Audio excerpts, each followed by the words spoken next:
You ask Tiger to solve. This deals with linear equations with one unknown. The final result is x equals 4/3. Let's solve it step by step.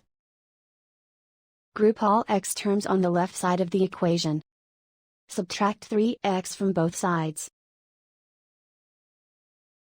Group like terms. Simplify the arithmetic.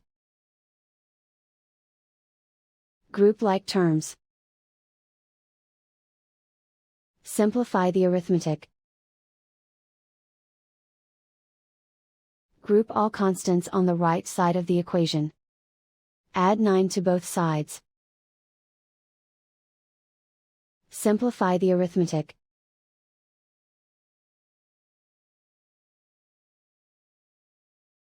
Isolate the x. Divide both sides by 3. Simplify the fraction. And so the final result is x equals 4/3.